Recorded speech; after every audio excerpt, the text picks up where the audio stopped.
The Tale of Little Red Riding Hood, a story of bravery and cunning. Once upon a time, in a small village nestled between dense forests and rolling hills, there lived a sweet young girl named Little Red Riding Hood. She was called so because of the red velvet cloak her grandmother had made for her, which she wore everywhere. The hood became her signature, and soon everyone in the village knew her by this name. Little Red Riding Hood's mother was very protective of her daughter.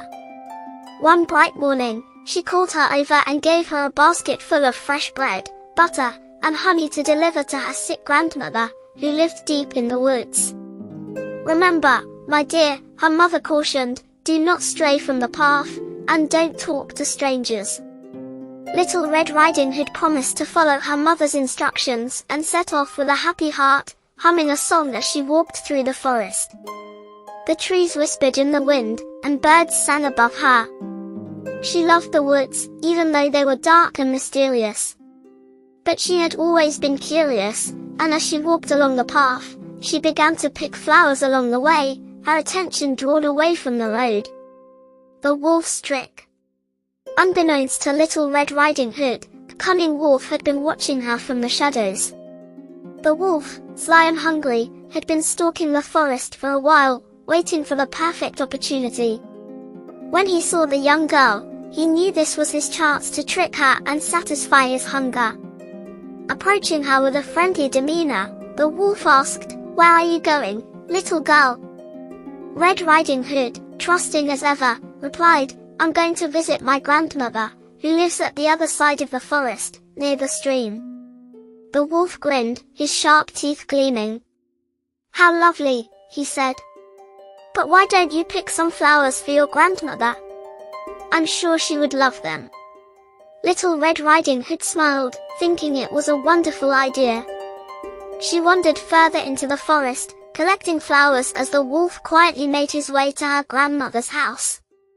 The wolf's deception at grandmother's house. The wolf, knowing the quickest route, arrived at grandmother's cottage first. He knocked on the door with a soft rap. "Who's there?" called out grandmother, her voice frail with age. "It's me, Little Red Riding Hood," the wolf replied, imitating the sweet tone of the young girl. "I've brought you some treats and flowers." Grandmother, not suspecting a thing, called out, "Come in, my dear." The wolf entered, and with one swift movement, he locked the door behind him. He quickly leapt onto the old woman and locked her away in the closet, disguising himself in her nightgown and cap. He then climbed into bed, pulling the covers up to his chin, waiting for Little Red Riding Hood to arrive. The meeting with the wolf. Meanwhile, Little Red Riding Hood, still distracted by the flowers, finally made her way to her grandmother's house. As she entered, she noticed something strange.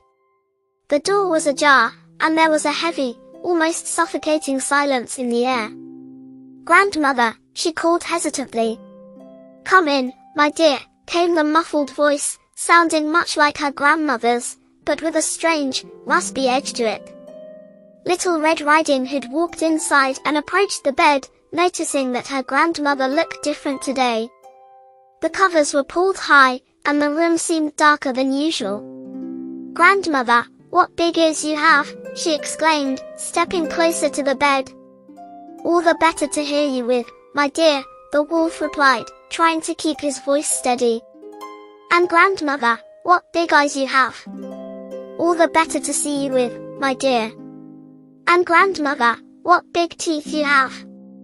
"All the better to eat you with, my dear," the wolf snarled, jumping out of the bed with his jaws wide open. Little Red Riding Hood screamed and backed away, but she was not entirely helpless. She remembered her mother's advice to always stay alert and use her wits. The rescue and the wolf's end. As the wolf lunged toward Little Red Riding Hood, she quickly grabbed a nearby broomstick and swung it toward him, knocking him back. The noise was heard by a nearby woodcutter, who was working in the forest. He rushed to the cottage, axe in hand, and burst through the door.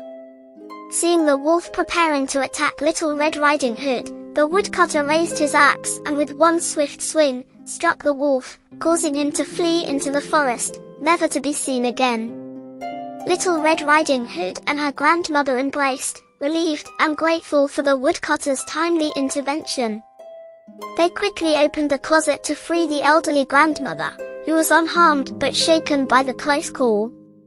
A lesson learned.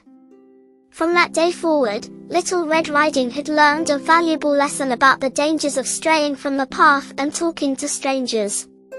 She promised her grandmother and mother that she would always be careful and wise when walking through the forest.